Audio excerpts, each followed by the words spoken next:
പ്രതിഭ നമ്മുടെ ടി.പിയുടെ മകൻ്റെ കല്യാണം കഴിഞ്ഞു. അഭിനന്ദൻ എന്നാണ് ആ പയ്യൻ്റെ പേര്, ടി.പിയുടെ മകൻ്റെ പേര്. അപ്പോൾ ടി.പിയുടെ മകൻ്റെ കല്യാണം കെ രമ ഇപ്പോൾ വടകര എം എൽ എ എന്ന രീതിയിൽ അവർ മുഖ്യമന്ത്രിയെ, പ്രതിപക്ഷ നേതാവിനെ, എല്ലാവരെയും, കോൺഗ്രസിലെ പ്രമുഖ നേതാക്കളെ, ഷാഫിയൊക്കെ കല്യാണത്തിന് വന്നു. എല്ലാവരും ക്ഷണിച്ചിട്ടുണ്ടായിരുന്നു. മുഖ്യമന്ത്രിയെ ക്ഷണിച്ചു. പക്ഷേ മുഖ്യമന്ത്രി കല്യാണത്തിന് വന്നില്ല. അത് ഉറപ്പാണ്, വരില്ല എന്നുള്ള കാര്യം എല്ലാവർക്കും അറിയാമായിരുന്നു. ആ കല്യാണം വിളി തന്നെ ഒരു മധുര പ്രതികാരമല്ലേ രമ ഇവരോടെല്ലാം ചെയ്തത്? വേണമെങ്കിൽ അങ്ങനെ വ്യാഖ്യാനിക്കാം. അതായത് ടി.പി. ചന്ദ്രശേഖരൻ്റെ വധത്തിന് പിന്നിൽ ശിക്ഷിക്കപ്പെട്ട് ജയിലിൽ കഴിയുന്നവരെല്ലാവരും CPM പ്രവർത്തകരാണ്, CPMൻ്റെ നേതാക്കളാണ്. അല്ലാത്ത ആരും അതിൽ ശിക്ഷിക്കപ്പെട്ടിട്ടില്ല. CPM നേതാക്കൾ അല്ലെങ്കിൽ CPM പറഞ്ഞാൽ കൊല്ലാൻ നടക്കുന്നവരാണ്. അതെ. അപ്പോൾ അത് പക്ഷേ അതിൽ കെ രമ ഈ വധശിക്ഷ കഴിഞ്ഞപ്പോൾ ബഹുമാനപ്പെട്ട ഹൈക്കോടതിയുടെ മുമ്പിൽ വെച്ച് വേറൊരു കാര്യം പറഞ്ഞിട്ടുണ്ടായിരുന്നു. ഇതിൻ്റെ യഥാർത്ഥ മാസ്റ്റർ ബ്രെയിനിലേക്ക് ഇത് എത്താതിരിക്കാൻ വേണ്ടി അവർ വലിയ പണികൾ ചെയ്തിട്ടുണ്ടായിരുന്നു. ഇനി അവരെ കൂടി നിയമത്തിന് മുന്നിൽ കൊണ്ടുവന്നിട്ടേ ഞങ്ങൾക്ക് വിശ്രമമുള്ളൂ എന്ന് കെ രമ പറഞ്ഞിട്ടുണ്ടായിരുന്നു. അപ്പോൾ ആരാണ് ആ മാസ്റ്റർ ബ്രെയിൻ? അതിലൊരു നമ്പർ കേന്ദ്രീകരിച്ച് തന്നെയാണ് പറഞ്ഞത്. അതായത് സെക്രട്ടേറിയറ്റ് കേന്ദ്രീകരിച്ചൊരു നമ്പറിലേക്ക് വിളി പോയിട്ടുണ്ട്. അതിനെക്കുറിച്ച് കൂടുതൽ അന്വേഷണങ്ങൾ നടന്നിട്ടില്ല. ആ അന്വേഷണങ്ങൾ നടക്കുകയാണെങ്കിൽ തീർച്ചയായും ടി.പി. ചന്ദ്രശേഖരൻ വധത്തിലെ മാസ്റ്റർ ബ്രെയിൻ പുറത്തു വരും. അത് പ്രതി പറയുമ്പോൾ ഞാൻ ഇടയ്ക്കൊന്ന് പറയുകയാണ്. അതായത് അന്ന് ഈ കേസ് അന്വേഷിച്ചിരുന്നത് തിരുവഞ്ചൂർ രാധാകൃഷ്ണനാണ്. അതെ. ഏറ്റവും ഭംഗിയായിട്ടാണ് ഈ കേസ് അന്വേഷണം പോയത്. അതെ. എന്നിട്ട് തിരുവഞ്ചൂരിനെ ആഭ്യന്തര വകുപ്പിൽ നിന്ന് മാറ്റുകയുണ്ടായത്. പിന്നീട് വന്നത് രമേശ് ചെന്നിത്തല. അതെ. അപ്പോൾ ഇനി പ്രതി പറഞ്ഞോളൂ. എനിക്ക് ഇത്രയല്ലേ പറയാനുള്ളൂ. അങ്ങനെ ചില രാഷ്ട്രീയ കളികൾ അവിടെ നടന്നു. അതിൽ ഉമ്മൻചാണ്ടിക്ക് പങ്കുണ്ട്. അതെ. അപ്പോൾ അതിന് പറഞ്ഞ കാര്യം, ഒരു രാപ്പകൽ സമരം സെക്രട്ടറി വിരോധിച്ചുകൊണ്ട് രാപ്പകൽ സമരം ഉണ്ടായി. അത് CPM പ്രവർത്തകർ പോലും അറിയാതെ സമരം ഒത്തുതീർപ്പായി.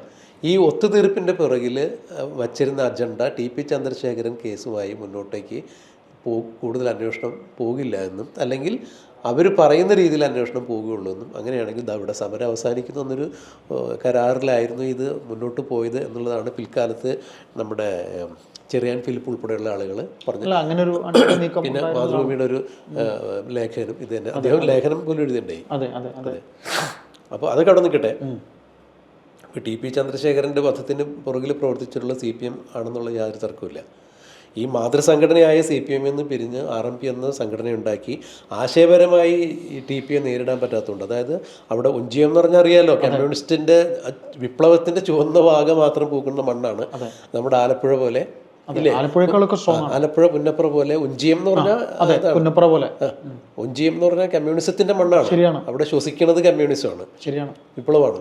അവിടെ CPMൻ്റെ പഞ്ചായത്ത് തെരഞ്ഞെടുപ്പുകളിലൊക്കെ ഏതാണ്ട് 26,000 വോട്ടിൻ്റെ ഭൂരിപക്ഷത്തിനൊക്കെ RMP അവിടെ ജയിച്ചു വന്നു എന്ന് പറയുമ്പോൾ അത് ഇവർക്ക് ആലോചിക്കാൻ പറ്റാത്ത അവസ്ഥയായിരുന്നു. അതായത് RMP രൂപം കൊണ്ടതിന് ശേഷം CPMൻ്റെ അടി പതർന്നു മനസ്സിലായി. പിന്നെ അങ്ങോട്ട് ഇതുപോലെ ടി.പി. ചന്ദ്രശേഖരൻ മുന്നോട്ട് പോവുകയാണെങ്കിൽ CPM എന്ന പ്രസ്ഥാനം അവിടെ ഉണ്ടാവില്ല എന്ന് മനസ്സിലായപ്പോൾ, കല്ലിലടിച്ച പൂക്കുല പോലെ നിൻ്റെ തല ചിന്നിച്ചിതെറിക്കും എന്ന് CPMൻ്റെ ഒരു നേതാവ് ടി.പി. ചന്ദ്രശേഖരൻ മരിക്കുന്നതിന് കുറച്ച് നാൾ മുമ്പ് പ്രസംഗിച്ചപ്പോൾ പറഞ്ഞിട്ടുണ്ടായിരുന്നു. ടി.പിയെ ഉദ്ദേശിച്ചു. ഇത്തരത്തിൽ തന്നെയാണ് ടി.പി. ചന്ദ്രശേഖരൻ്റെ വധം നടപ്പിലാക്കിയത്. അതായത് മലയാള ഭാഷയിലെ 51 അക്ഷരം എന്നാണ് പറയുന്നത് ലിപി. 51 വെട്ടുവെട്ടി എന്നാണ് പറയുന്നത്. ഒരാളുടെ എത്രത്തോളം വലിയ ശരീരപ്രകൃതിയുള്ള ആളാണെങ്കിൽ പോലും അയാളുടെ മുഖത്ത് 51 വെട്ട് അങ്ങനെ വെട്ടാൻ സ്ഥലം.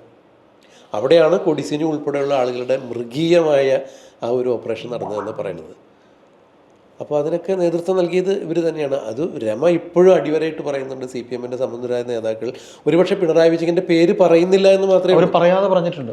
അത് തന്നെ ഫോൺ നമ്പർ പറയാതെ പറഞ്ഞതാണ്. അതെ.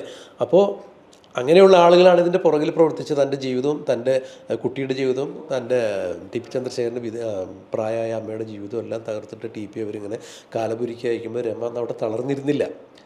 ടി.പി എന്ത് ദൗത്യമാണ് ഏറ്റെടുത്തത്, ഈ ദൗത്യം മുന്നോട്ട് കൊണ്ടുപോകാൻ ഞാൻ പ്രതിജ്ഞാബദ്ധയാണ് എന്ന് പറഞ്ഞുകൊണ്ട് RMP എന്ന പ്രസ്ഥാനത്തിൻ്റെ അമരക്കാരിയായി നിന്നുകൊണ്ട് അവർ ഇപ്പോൾ അവിടുത്തെ MLA ആണ്. അതും വടകര പാർട്ടി ഗ്രാമങ്ങളുള്ള വടകര MLA ആണ്. ടി.പിക്ക് അനുകൂലമായൊരു അന്തരീക്ഷം, അതായത് ടി.പിക്ക് അനുകൂലമായിട്ടുണ്ടായിരുന്ന ആ സഹതാപ തരംഗം, ആ തരംഗം ഇപ്പോഴും അവിടെ ഉണ്ട്. കാരണം ഈ ഷാഫി പറമ്പിൽ ഒക്കെ അവിടെ മത്സരിക്കുമ്പോൾ ഈ ടി.പി ഫാക്ടർ ഇപ്പോഴും അവിടെ ഉണ്ട്. പിണറായി വിജയനോ അല്ലെങ്കിൽ കെ ശൈലജയ്ക്കോ അതൊന്നും ഓവർകം ചെയ്ത് പോകാൻ പറ്റാത്തത് കൊണ്ട് തന്നെയാണ് ഷാഫി മൃഗീയമായ ഭൂരിപക്ഷത്തിന് ശൈലജ ടീച്ചറെ പോലെ, അതായത് രണ്ടാം പിണറായി വിജയൻ സർക്കാരിൻ്റെ കാലത്ത് ആ ഇലക്ഷനിൽ ഏറ്റവും കൂടുതൽ വോട്ട് നേടി വന്നത് ശൈലജ ടീച്ചറാണ്. മട്ടന്നൂർ ഏറ്റവും ഭൂരിപക്ഷം ജയിച്ചതാണ്. അതെ, അന്ന് നിയമസഭയിൽ ഏറ്റവും വലിയ ഭൂരിപക്ഷം ശൈലജ ടീച്ചർക്കായിരുന്നു. പിണറായിക്കാളും വോട്ട് കൂടുതലുണ്ടായിരുന്നു. അതെ, അതുകൊണ്ട് തന്നെയാണ് ശൈലജ ടീച്ചർ പിന്നീട് ഒതുക്കപ്പെട്ടെന്ന് വേറെ പിന്നാമ്പുറങ്ങൾ പറയില്ല. അപ്പോൾ ഇവിടെ നമ്മൾ ടി പിയിലേക്ക് വരാം. അപ്പോൾ TP ചന്ദ്രശേഖരൻ ഇങ്ങനെ അതിദാരുണമായി വധിക്കുകയും അതിൻ്റെ പുറകിൽ CPM ആണ് അല്ലെങ്കിൽ CPM-ൻ്റെ സമ്പന്നതരായ നേതാക്കളാണെന്ന് ഒരു ധ്വനി നമ്മൾ ഉൾപ്പെടെ മാധ്യമങ്ങളിൽ ചർച്ച ചെയ്തതാണ്. അപ്പോൾ രമയെ സംബന്ധിച്ചിടത്തോളം അന്ന് TP കൊല്ലപ്പെടുമ്പോൾ ഈ അഭിനന്ദ് എന്ന് പറയുന്ന പയ്യൻ കൗമാരക്കാരനാണ്. ഇപ്പോൾ അവന് വിവാഹപ്രായമായി. അവന് വിവാഹം വന്നു കഴിഞ്ഞപ്പോൾ രമ ആദ്യം ചെയ്തത് TP-യുമായി രാഷ്ട്രീയപരമായി ആരൊക്കെ സൗഹൃദം പുലർത്തിയെന്ന് അവരെല്ലാവരെയും വിളിക്കും. അതായത് CPM എന്ന സംഘടനയിൽ നിന്നാണ് RMP ഉണ്ടായത്. അപ്പോൾ CPM-ൽ നിൽക്കുമ്പോൾ TP ചന്ദ്രശേഖരൻ വധിക്കപ്പെടുമ്പോഴും CPM-ൽ പലരും തലയിൽ കൈവച്ച് കരഞ്ഞെന്ന് പറയണേ. കാരണം അത്രത്തോളം വ്യക്തിബന്ധങ്ങളുള്ള ആളായിരുന്നു. അതെ, അത് കൃത്യമായ സന്ദേശം CPM-ന് ഷോക്ക് കൊടുത്തു തന്നെയാണ്. തീർച്ചയായിട്ടും അങ്ങനെയുള്ള അതിന്റെ പേരിൽ VS വല്ലാതെ ക്രൂശിക്കപ്പെട്ടിട്ടുണ്ട്. ഇപ്പോഴും അത് തന്നെയാണ്. ഇപ്പോഴുണ്ട്. അപ്പോൾ അന്ന് രമ മനസ്സിൽ കുറിച്ചിട്ടിരുന്നതാണ് ഇങ്ങനെ ഒരു സന്ദർഭത്തിന് വേണ്ടി എന്നാണ് ഞാൻ മനസ്സിലാക്കണേ. ഇപ്പോൾ പിണറായി വിജയൻ അടക്കമുള്ള ആളുകളെ കല്യാണക്കുറി കൊണ്ട് പോയി ക്ഷണിക്കുമ്പോൾ രമയ്ക്ക് ഒരു പക്ഷേ ഉള്ളിൽ അറിയാം ഇവർ ഈ കല്യാണത്തിന് വരില്ല എന്ന്. എന്തുകൊണ്ട് രമ അവരെ ക്ഷണിച്ചു എന്ന് അവരും ചിന്തിക്കുന്നുണ്ടാവാം. അവിടെയാണ് ഈ TP എന്ന മനുഷ്യനെ ഉയർത്തിക്കൊണ്ടുവന്ന രാഷ്ട്രീയം. TP-യെ സംബന്ധിച്ചിടത്തോളം രാഷ്ട്രീയത്തിനുപരിയായി അവിടെ ഒരുപാട് ബന്ധങ്ങളുണ്ടായിരുന്നു. അന്ന് ഈ TP മരിച്ച സമയത്ത് പത്രത്തിലൊക്കെ വന്ന, അന്നിപ്പോൾ നമ്മുടെ സോഷ്യൽ മീഡിയ ഒന്നും ഇത്രണ്ട് സജീവമല്ല. അപ്പോൾ അന്ന് പത്രത്തിലൊക്കെ വന്ന് വാർത്ത എങ്ങനെയായിരുന്നു? അന്ന് ഈ നേതാക്കൾ ഇന്നത്തെ പോലെ ഫ്ലെക്സുകളിലല്ല, ജനങ്ങളുടെ ഹൃദയത്തിലാണ്. TP-യൊക്കെ അങ്ങനെയായിരുന്നു. അന്ന് TP ഈ സ്ഥലത്തേക്ക് വിളിച്ചു വരുത്തിയത് അങ്ങനെയാണ്. അവിടെ നമ്മളൊരു പ്രവർത്തകന് ഒരു ബുദ്ധിമുട്ടുണ്ടായിട്ടെന്ന് പറയുമ്പോൾ TP ആ സ്ഥലത്തേക്ക് അന്ന് ബൈക്കിൽ യാത്ര ചെയ്യാണ് രാത്രി. അത് പ്രീ പ്ലാൻഡ് ആയിരുന്നു. അപ്പോൾ അവിടെ ഒരു കല്യാണം ആവട്ടെ, മരണം ആവട്ടെ, അവിടെ തേങ്ങ ഇരണ്ടാനോ അല്ലെങ്കിൽ രാത്രി ഇരുന്ന് നേരം വിളിക്കുന്നവരെ കല്യാണത്തിൻ്റെ കാര്യങ്ങളൊക്കെ നോക്കി ചീട്ട് കളിച്ചിരുന്ന് വർത്തമാനം പറയുന്ന ആ സംഘങ്ങളിലൊക്കെ അവിടെ TP-യും TP-യുടെ ജനപ്രിയനായിരുന്നു. അതുപോലെ TP-യുടെ ഈ RMP രൂപീകരിച്ചതിന് ശേഷം ഈ അതിൻ്റെ ഒരു പ്രകടനം നടക്കുമ്പോൾ കൊടിയും അല്ലെങ്കിൽ അതിൻ്റെ ബാനറൊക്കെ പിടിച്ചു TP മുൻപിലല്ല, ഈ പ്രകടനത്തിൻ്റെ ഏറ്റവും പുറകിലാണ് TP. അത് വളരെ ശ്രദ്ധിക്കേണ്ട ഒരു കാര്യമാണ്. എന്ത് പ്രകടനം RMP-യുടെ എന്ത് പരിപാടി നടന്നാലും അതിൻ്റെ പുറകിൽ ഇതൊക്കെ നിരീക്ഷിച്ചുകൊണ്ട് TP-യും TP-യുടെ കുറച്ച് ആളുകൾ കൂടി എപ്പോഴും അതിൻ്റെ പുറകിലാണ് എപ്പോഴും സഞ്ചരിച്ചിട്ടുള്ളത്. അത് എപ്പോഴും അതിനൊരു കാവൽ പോലെ നിൽക്കാനാണ്. പ്രതിഭ, അത് തീർത്തും നമുക്ക്, ഞാൻ 2012 ഇന്ത്യ വിഷനിൽ ജോലി ചെയ്യുന്ന സമയമാണ്. എനിക്കത് ഓർക്കുമ്പോൾ ഇപ്പോഴും ഒരു ഞെട്ടലുണ്ടാകുന്നുണ്ട്. ആ മെയ് ഒരിക്കലും നമുക്ക് മറക്കാൻ പറ്റില്ല. അപ്പോൾ അന്ന് രമ മനസ്സിൽ കുറിച്ചിട്ടിരുന്നതാണ് ഇങ്ങനെ ഒരു കാലം എനിക്ക് വരും. മുഖ്യമന്ത്രി പിണറായി വിജയനും CPM-ൻ്റെ സംസ്ഥാന സെക്രട്ടറി MV ഗോവിന്ദനെയൊക്കെ നേരിട്ടാണ് കത്ത് കൊടുത്ത് ക്ഷണിച്ചത്.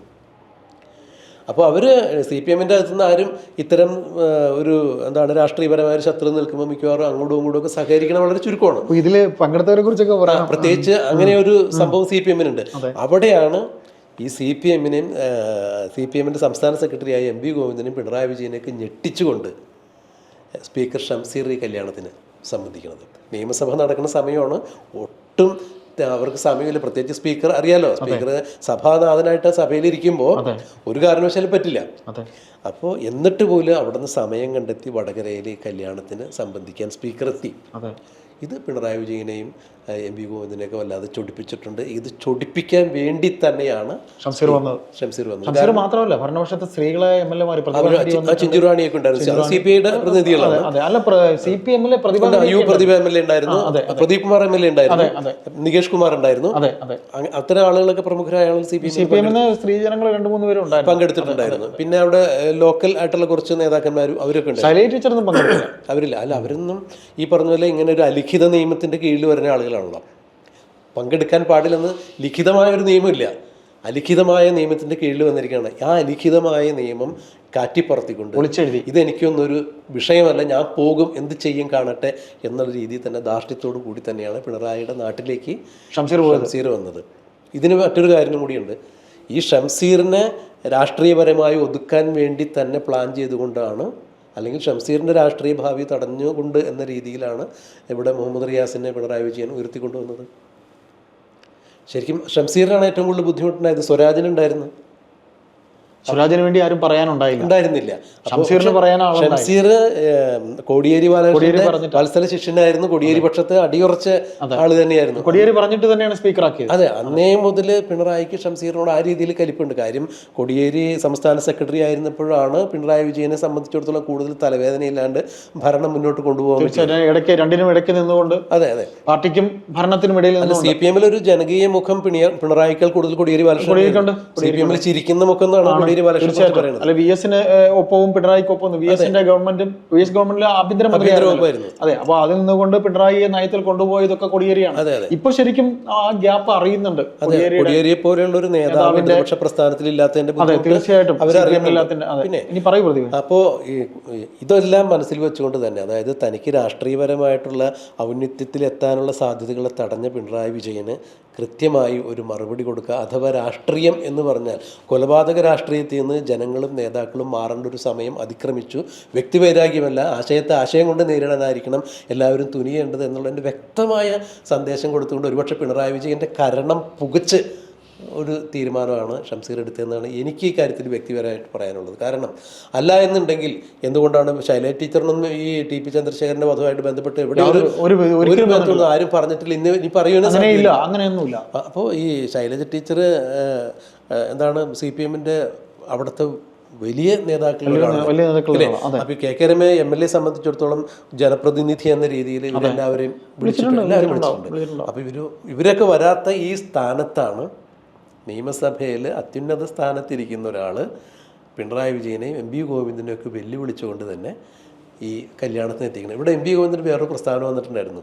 അതായത് CPM-ൽ അകത്തുള്ള ആരോടും പറഞ്ഞിട്ടില്ല KK രമയുടെ മകൻ്റെ കല്യാണത്തിന് പോകാൻ പാടില്ല, അങ്ങനെ ഒരു സ്പർദ്ധയൊന്നുമില്ല എന്ന്. അങ്ങനെ പറയാനേ ഗോവിന്ദന് പറ്റും, MV അങ്ങനെ പറയാനേ പറ്റുള്ളൂ. കാരണം അവിടെ പോയിരിക്കുന്ന ആളുകളൊക്കെ പിണറായി വിജയനും MV ഗോവിന്ദനൊക്കെ ആയിട്ട് വളരെ ബന്ധപ്പെട്ട കണ്ണൂർ തന്നെയുള്ള നികേഷ് കുമാറിനെ പോലെ അറിയാലോ, MV രാഘവന്റെ മകൻ. പക്ഷെ അത് പറയുമ്പോൾ പ്രതിഭ ഒരു കാര്യം കൂടെ ഉണ്ട്. ഇപ്പോൾ TP-യെ കൊല്ലാൻ നടന്നു, TP-യെ അവരെ കൊന്നു. അതായത് ഈ പാർട്ടിയിൽ നിന്ന് പോകുന്നവരെ ഒരു ഉന്മൂലനം ചെയ്യുക സിദ്ധാന്തമാണ് അവർ. അപ്പൊ അങ്ങനെ ഇവര് പിന്നെ MVR-നെ കൊല്ലാൻ ശ്രമിച്ചവരാണ്.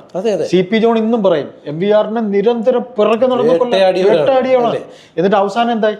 അല്ല, കൂത്തുപറമ്പ് സംഭവമൊക്കെ അങ്ങനെ തന്നെ ഉണ്ടാക്കിയതാണ്. അവര് ഒരു കണ്ണുകിട വിടാതെ അദ്ദേഹത്തെ കൊല്ലാൻ നോക്കിയത്. ഇതുപോലെ അവിടെയും 100 പിണറായി വിജയനേക്കാൾ സ്ട്രോങ് ആയിരുന്നു അന്ന് MVR. അതെ, 100 പിണറായി വിജയനേക്കാൾ സ്ട്രോങ് ആയിരുന്നു. ഇന്നും അദ്ദേഹത്തിന് പിന്നെ അദ്ദേഹം എന്ന് പറഞ്ഞാൽ ഇത്രയും ഇതോടെ പറയുന്ന കമ്മ്യൂണിസ്റ്റുകാർ നമുക്ക് ഇന്നും കാണാം. അന്ന് CMP-യുടെ രൂപീകരണമൊക്കെ ഇവരെ അക്ഷരാർത്ഥത്തിൽ ഞെട്ടിച്ചില്ലേ. പിന്നീടാണ് നമ്മുടെ ഗൗരിയമ്മയൊക്കെ പിന്നീട് മാറിയിട്ട് ഗൗരിയമ്മയൊക്കെ പിന്നീടാണ് മാറുന്നത്.